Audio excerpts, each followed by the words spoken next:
good morning, and welcome back to the weekend show. Today we have a lot lined up for you, and of course, you're on the entertainment segment with me, Ejeagha. Unfortunately, Aishabi couldn't be with us here today, but trust, you're in good hands. And today I have a very special guest, as usual. I always have special guests for you, but he is an independent filmmaker celebrating the life of Mike Ejeagha. Where do you know that name from? Well, if you know Brain Jotter, he popularized his gwo gwo gwo ngo, and he even added a dance to it. So he is a really big name right now. And Michael Ike is broadcasting, talking about his life, putting it, talking about his life and times, and also talking about the Nollywood landscape as a whole. So let's welcome Michael. Hello. Welcome to the show, Michael. Good morning. Thank you. Thank you. I love how you look. You look so Igbo. Thank I you. mean, it's so nice. It's Thank beautiful. You so much. Thank you. And I noticed that you are actually a name mate with Mike Ejeagha. You're also Michael. That was actually a coincidence anyway. Yeah. Is that what influenced you to make this documentary, or what exactly influenced you? Tell me about it. Okay, no problem. So basically, as a child, I grew up listening to Mike's music. One thing with his music is that he doesn't really like praise people. He uses his music to teach some moral lessons. And as a kid, one of his songs, Onyoru Taba, taught me not to steal, because of the music videos basically. So when we grew up, and then it was like all of us, we thought the man was dead because, nobody could really hear much about him, but his music was very popular. Until later in 2021, when some individuals, Charles Sobu and the rest of them, celebrated the man and then brought to the public that this man has been living in poverty, and a lot of people are not even aware. So, I'm a young filmmaker, I don't have money to give the man, but I felt like maybe I could use my skill, because one thing with Igbos is that we don't really celebrate our legends. It's only when they die, they start naming streets after the person and all of that. So it was in 2022 that I started, in fact, even before the trend, I started working on a documentary to just tell people about this man, so that when he eventually leaves, people could know more about this person that has so much music and so much influence on our, on our culture. Yeah. So. That is simply amazing. Celebrating an icon like that and bringing it to the screens. I mean, a lot of people don't know about this. I didn't even know that, before this, he was living in poverty. Yeah. I mean, of course, you are bringing to light this. Brain Jotter as well brought this to light. And, that is a celebrity. Celebrity names are really helpful in things like this. So, I mean, I know you're working with a couple of celebrities on this documentary, Peter Doce, Nega Raw, Casey. Yeah. What was a standout moment for you? Okay, well, let me just say that it's meeting pets.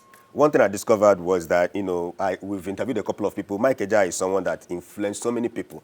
So, but when we interviewed Pete, I just found out that, this man is an embodiment of, this man almost has personal experience with every iconic person you can talk about.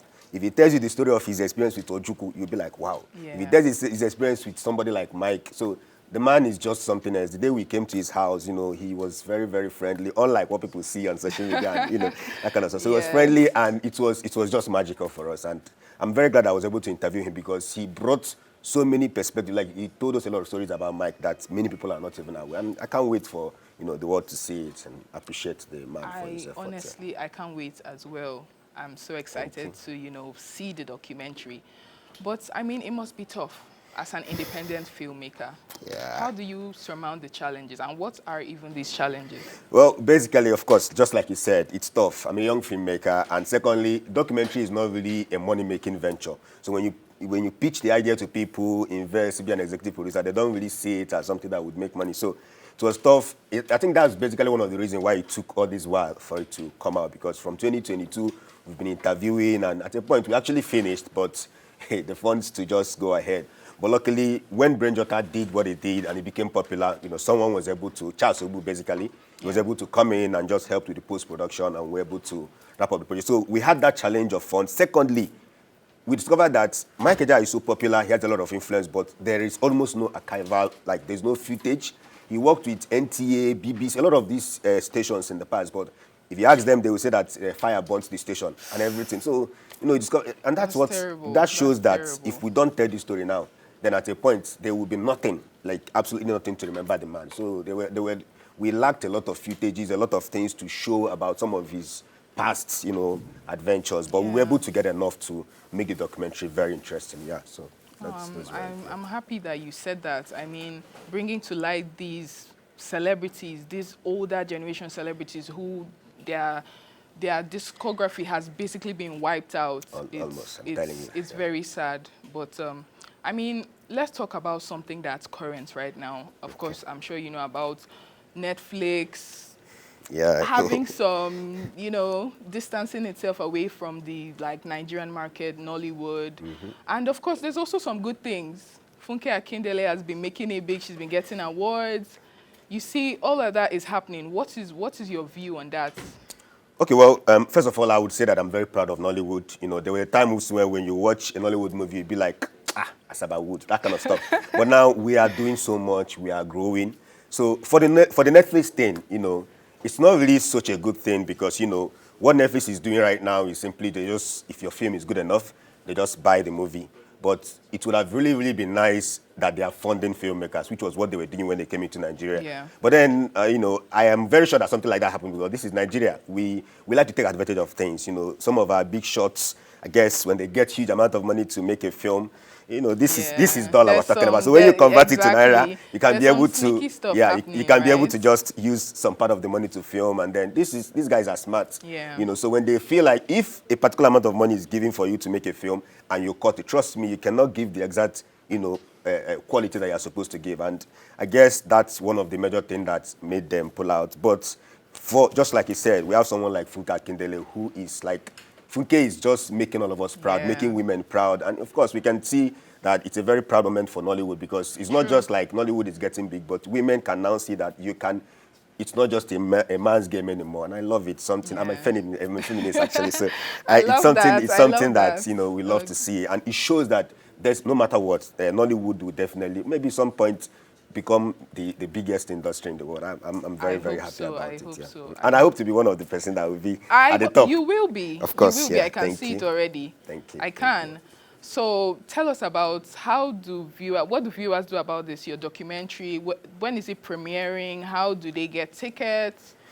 Okay, yeah. So on the 21st of December, so this is just more than a premiere. We are just trying to celebrate the man. This man, what I want to do is that I want to give him like this honor when he's still alive. So that's basically it. This is something we're not doing. So he's 94 years old. He cannot even stand on his own. But we're going to bring him out that day at a Greenhouse Cinema in Enugu. So we want people to come and show this man honor. Like when he's alive, we need people to talk about him, to shower him praises, to pray for him and thank him for everything he has done. This man, let me just give a little secret. This man contributed over 200 music to the National Archive. Yes. He's someone that, there are a lot of his music that have not been released. Like he's a national treasure. Like Nigeria needs to celebrate him. So on the 21st, we're going to celebrate. We're going to premiere the documentary at Enugu. And, we actually have a ticket, but it's not basically for commercial. We just want to raise funds for him because he's an old man. So the ticket sales, all the proceeds goes to the man. So on the 21st in Enugu, yeah. That's very great. Yeah, That's very course, great. yeah. That's great to, hear. And, viewers at home, we have some tickets for you. You can answer some trivia on Twitter and get 2 free tickets to the premiere. Isn't that amazing? So look out for that. And it was amazing speaking with you. I mean, I love it as a fellow pleasure. Igbo. Yeah. Igbo indigene, like I support it. I see your efforts and I love it. Thank you so much. Pleasure is all mine. It was amazing. It was amazing. So this is it for the entertainment segments. There's more coming up on the weekend show, so stay tuned for that.